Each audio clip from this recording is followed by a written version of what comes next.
দিগন্ত বিস্তৃত সবুজের মাঠে হলুদ রঙের সমারোহ, পাখির চোখে দেখলেও যেন শেষ হয় না মাঠের বিস্তৃতি। বরগুনার গ্রামীণ পথ ধরে এগুতেই চোখে পড়বে অসংখ্য সূর্যমুখী ফুলের বাগান।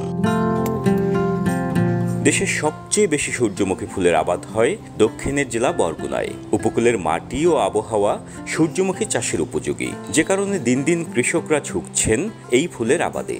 স্বল্প খরচ এবং কম সময়ে ভালো ফলন হওয়ায় লাভবান হচ্ছেন কৃষক। ফলন ভালো হয়েছে, ধরেন মনকে 18 লিটার তেল আসে। আমরা বঙ্গচাম ফুল দিয়া অনেক বীজ ভালো হয়েছে, আমরা 30% জায়গায় উৎপাদন করছি। বীজটা খুব ভালো বীজ, এই বীজটার কারণে খুব ভালো লাভবান হতে পারছি। পথিক আটকে যায় নয়নাভিরাম এসব মাঠের দৃশ্যে। শহুরে যান্ত্রিক জীবনকে ক্ষণিকের বিরতি দিয়ে দর্শনার্থীরা ছুটে আসেন সূর্যমুখীর মাঠে।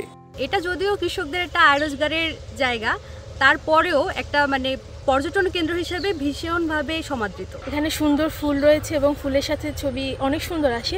বরগুনাতে আসার পর খোঁজ পেয়ে আসলাম, এসে খুবই ভালো লাগতেছে। কোলেস্টেরল মুক্ত সূর্যমুখীর তেলে প্রচুর প্রাণশক্তি থাকায় দিন দিন বাড়ছে এই তেলের চাহিদা। উচ্চ ফলনশীল কাবেরী চ্যাম্প জাতের বীজ থেকে পাওয়া যায় 45 থেকে 50% সূর্যমুখীর তেল। জেলার 4000 কৃষকের মাঝে এসব বীজ বিতরণ সহ সূর্যমুখী চাষাবাদে উদ্বুদ্ধ করছে এই কৃষি কর্মকর্তা। এই সূর্যমুখীতে 3 বার সেচ দেয় এবং ঠিক পরিচর্যা যদি করে কোন সময় কোন সারটা আমাদের যখন বলে তারা, আমরা যে পরামর্শটা দিই সেই পরামর্শ অনুযায়ী তারা চাষাবাদ করলে অবশ্যই তারা সফল হবে, তাদের হাতে নাগালে পৌঁছাতে পারে। তাই আমরা আমাদের বীজটা আমাদের যে ব্যবসায়িক পার্টনার যারা আছে, আমাদের ডিলার রিটেলার, তাদের ঘরে ঘরে পৌঁছানোর চেষ্টা করব। বাংলাদেশ কৃষি উন্নয়ন কর্পোরেশন ও কৃষি মন্ত্রণালয় কৃষি প্রণোদনা কর্মসূচির মাধ্যমে দেশে ভোজ্য তেল উৎপাদন বৃদ্ধি ও স্বয়ংসম্পূর্ণ করার লক্ষ্যে নিচ্ছে নানা পদক্ষেপ। বাংলাদেশের সবচেয়ে বেশি সূর্যমুখী চাষাবাদ এই বরগুনা জেলায় হয়ে থাকে।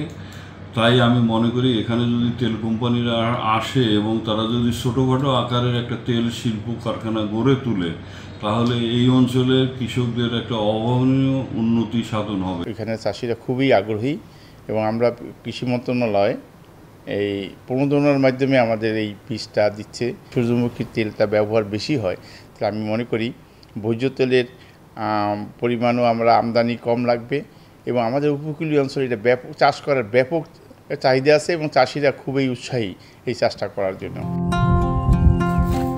এবছর বরগুনায় 3953 হেক্টর জমিতে সূর্যমুখীর আবাদ হয়েছে। যদিও সূর্যমুখী তেলের চাহিদার বেশিরভাগ পূরণ হয় আমদানির মাধ্যমে, তবে সরকার ও তেল প্রক্রিয়াজাতকরণ প্রতিষ্ঠানগুলো উদ্যোগ নিলে দেশে সূর্যমুখী তেলের চাহিদা স্থানীয়ভাবেই মেটানো সম্ভব বলছেন সংশ্লিষ্টরা। জিয়াদ মাহমুদ, এখন বরগুনা।